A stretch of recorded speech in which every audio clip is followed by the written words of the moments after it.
मैं रामनाथ प्रसाद, दर्शन शास्त्र विभाग, डीएवी कॉलेज सिवान। आज मैं सबसे पहले आपकी सुरक्षा की बात करूंगा। हम सबको अपनी सुरक्षा के लिए सोशल डिस्टेंसिंग और मास्क धारण करना तथा बार बार साबुन से हाथ धोना जरूरी है। इस तथ्य को हमेशा ध्यान में रखना चाहिए और यही एक उपाय है जिससे हम इस महामारी में अपने को बचा सकते हैं और अपने समाज को बचा सकते हैं। आज के वर्ग में हम लोग वैशेषिक दर्शन के सामान्य की अवधारणा पर विचार करने के लिए प्रस्तुत हुए। शनिवार के क्लास में मैंने बीए की कक्षाओं के लिए सामान्य की अवधारणा का एक परिचय प्रस्तुत किया था। सामान्य की अवधारणा एमए दर्शन शास्त्र के छात्रों को तत्व मीमांसा के अंतर्गत पढ़ना है। यह प्रश्न नेट परीक्षा के लिए भी उपयोगी हो सकता है। इसी तथ्य को ध्यान में रखते हुए कल के परिचयात्मक क्लास के साथ साथ मैंने सोचा कि सामान्य के अवधारणा की बुद्ध दर्शन की आलोचना और न्याय दर्शन का, उसके खासकर नव्य न्याय के सामान्य का पदार्थ के रूप में प्रत्युत्तर पर भी विचार कर लेना चाहिए। स्वाभाविक है कि एमए के छात्र नेट की परीक्षा देते हैं तो वहाँ एक विषय के अंतर्गत उसकी उपशाखाएं भी होते हैं। जैसे इसी प्रश्न में अगर सामान्य की अवधारणा को नहीं पूछकर जाति और उपाधि के बारे में पूछ देता है और छात्र अगर अनभिज्ञ हैं कि जाति और उपाधि की अवधारणा भी इसी चर्चा से जुड़ी हुई है तो उनको लगेगा कि यह विषय सिलेबस से बाहर का है। अतः हम लोगों ने बुद्ध धर्म के बौद्ध दर्शन के क्रिटिसिज्म, बौद्ध दर्शन के सामान्य की वस्तुवादी अवधारणा की आलोचना और न्याय, खासकर नव्य न्याय के प्रत्युत्तर का विशद विवेचन करने का प्रयास किया है। यह व्याख्यान कल के व्याख्यान के अलावा 2 भागों में है, अर्थात एक ही व्याख्यान के 3 अंश हो जाते हैं। इसमें प्रश्न भी 3 या 4 बनते हैं। एक सामान्य का परिचय, दूसरा सामान्य का वर्गीकरण पूछ सकता है और तीसरा प्रश्न बौद्ध दर्शन के सामान्य की अवधारणा का विश्लेषण और बौद्ध दर्शन के वैशेषिक दर्शन की आलोचना के बारे में पूछा जा सकता है। तीसरा प्रश्न जाति और उपाधि से आप क्या समझते हैं भी पूछा जा सकता है। इसीलिए तीनों अवधारणाओं को अलग अलग करके विचार किया गया है। पहला परिचय बीए के छात्रों को भी पढ़ना है, इसलिए वह लेक्चर मैंने बीए के लिए ही प्रस्तुत किया है। वह एक सामान्य सी अवधारणा या सामान्य परिचय है। दूसरे भाग में हम लोग बौद्ध दर्शन द्वारा वैशेषिक के सामान्य की अवधारणा की आलोचना पर विचार पढ़ेंगे और तीसरा नव्य न्याय का प्रत्युत्तर पढ़ेंगे। अब हम बौद्ध दर्शन पर आते हैं।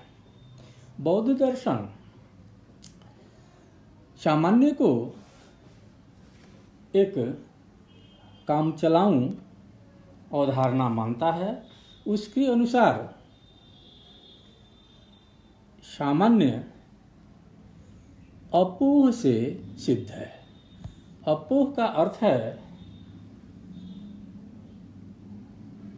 भिन्न का भिन्न, अर्थात गोत्र के अगोत्व का से भिन्न।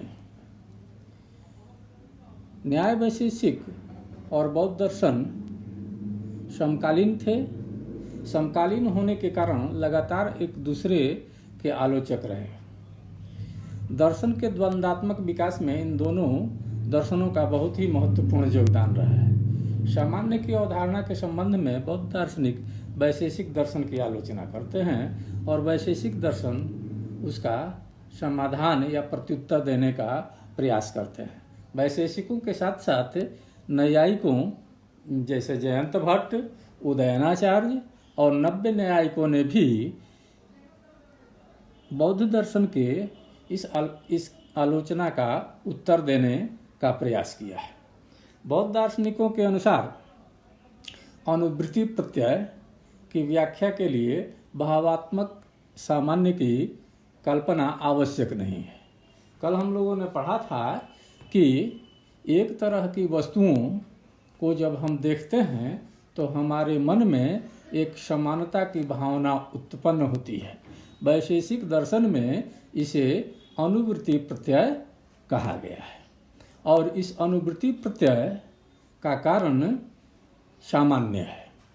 जैसे हम राम को देखते हैं, श्याम को देखते हैं, यदु को देखते हैं और तब उनमें हमें समानता दिखाई देती है।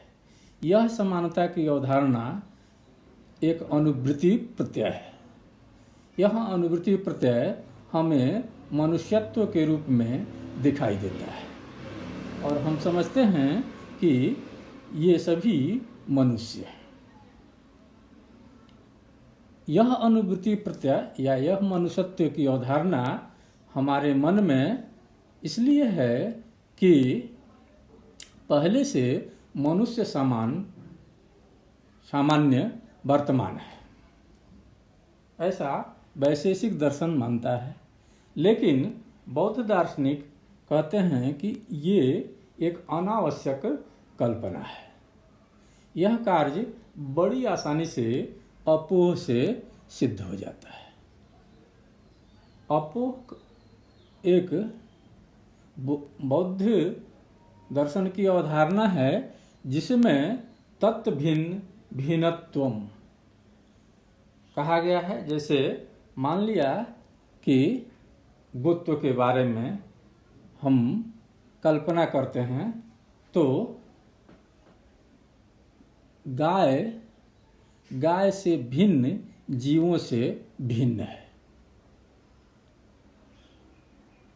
ये हम गुत्व या गाय को समझने के लिए ऐसे ही समझते हैं कि गाय भैंस से अलग है, भेड़ से अलग है, घोड़ा से अलग है, जेब्रा से अलग है। ये सभी गाय से भिन्न है और गाय इनसे भिन्न है। तो अपने से भिन्न का भिन्न अपोह कहलाता है और अपोह के माध्यम से ही हम जाति या सामान्य की पहचान करते हैं। हम गोत्व का इसी रूप में पहचान करते हैं कि एक जीव है, एक जाति है जो अपने से भिन्न ये भैंस, भेड़ा, जबरा, घोड़ा इत्यादि से भिन्न है। अपोह एक अभावात्मक परिकल्पना है, यह सत्य नहीं है। यह केवल व्यवहार निर्वाहार्थ मान लिया गया है। अपोह शब्दार्थ विज्ञान का सिद्धांत है। बौद्ध दार्शनिक कहते हैं कि अपोह से हम जाति के बारे में एक कल्पना कर लेते हैं, एक कामचलाऊ शब्द बना लेते हैं, एक कामचलाऊ अवधारणा बना लेते हैं।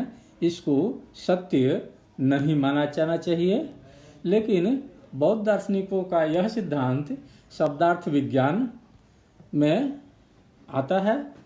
वे वैशेषिक दर्शन के सामान्य की अवधारणा की व्याख्या के लिए निम्नलिखित कारिका में निहित तर्कों का सहारा लेते हैं।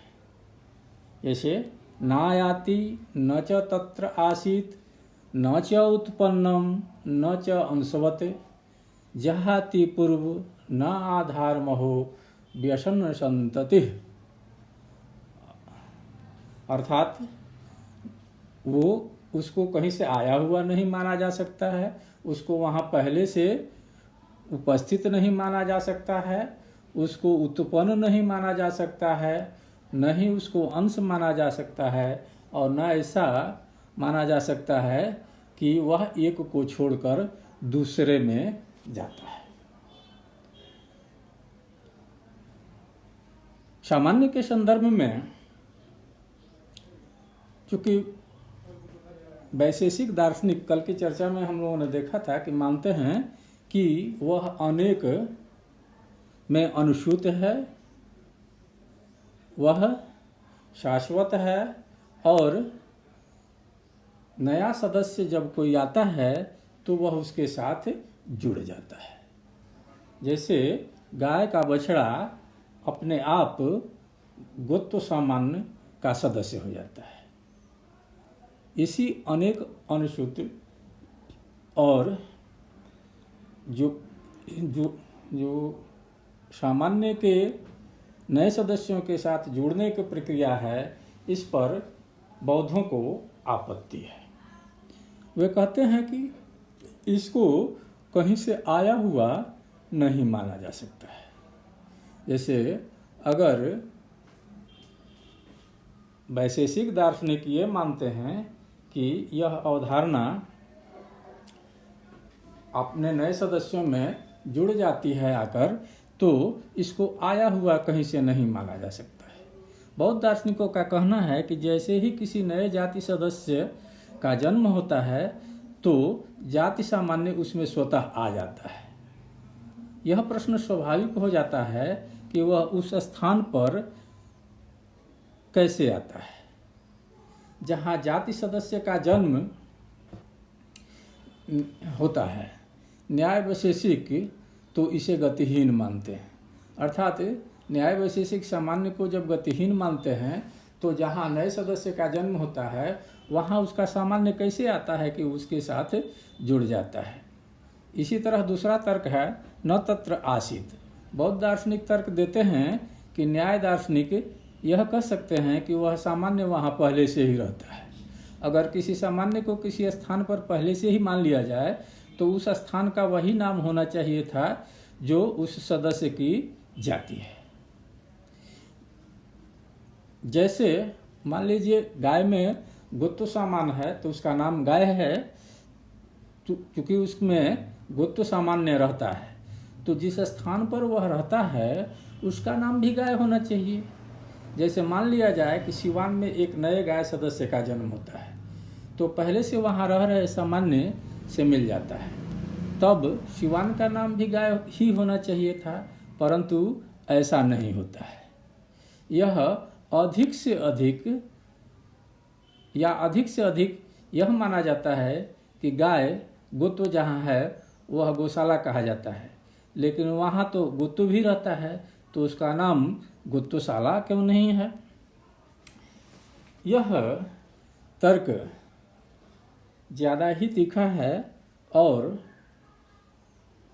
हमें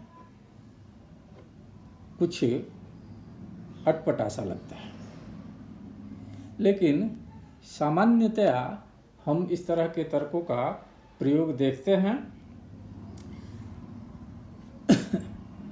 जैसे कल ही राजू श्रीवास्तव का एक कार्यक्रम आ रहा था जिसमें वे कल्पना कर रहे थे कि शहरों का नाम, व्यक्तियों का नाम शहरों के नाम पर रखा जाए तो क्या होगा, और शहरों का नाम व्यक्तियों के नाम पर रखा जाए तो क्या होगा। अब हम अगले तर्क पर बढ़ते हैं। न च उत्पन्नम। बौद्ध दार्शनिक कहते हैं कि इस तरह की स्थिति में कि नया जन्मा जाति सदस्य में जाति सामान्य कहाँ से आता है, यह भी नहीं मान सकते कि विशेष जाति के सदस्य के साथ ही साथ सामान्य का भी जन्म होता है। ऐसा मानने पर वह अनित्य हो जाएगा, जबकि वैशेषिक दार्शनिक उसे नित्य मानते हैं। अगला तर्क वे देते हैं न च अंशवत।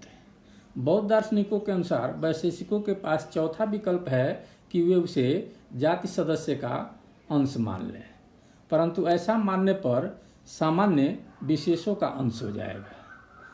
जितने विशेष सदस्य होंगे उतने सामान्य होंगे, साथ ही साथ सामान्य की नित्यता भी बाधित हो जाएगी। खंडित सामान्य शाश्वत नहीं हो सकता है। पांचवा तर्क है जहाति पूर्व न आधारम हो। बौद्ध दार्शनिक कहते हैं कि सामान्य में नए जाति के सदस्य के शामिल होने पर क्या वह सामान्य के किसी दूसरे सदस्य को छोड़कर नए सदस्य में आ जाता है। ऐसी स्थिति में क्या वह पुराने आधार को छोड़ देता है। न्याय वैशेषिक मानते हैं कि सामान्य एक होता है। ऐसी स्थिति में तो सामान्य किसी एक ही जाति सदस्य के साथ रहेगा और तब यह समवेत नहीं होगा, जबकि न्याय वैशेषिक दार्शनिक इसे समवेत मानते हैं।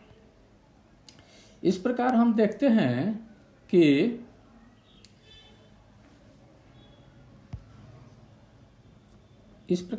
हैं कि बौद्ध दार्शनिक वैशेषिक दर्शन की विशद आलोचना करते हैं। वे तर्कों के आधार पर सामान्य को वस्तुगत मानने से अस्वीकार करते हैं। उनके अनुसार सामान्य को वास्तविक सत्ता नहीं माना जा सकता है। अब हम अगले व्याख्यान में इस तथ्य पर विचार करेंगे कि क्या न्याय वैशेषिक दार्शनिक इसका प्रत्युत्तर देते हैं, और देते हैं तो उनका यह उत्तर कितना तार्किक और सुसंगत है। धन्यवाद।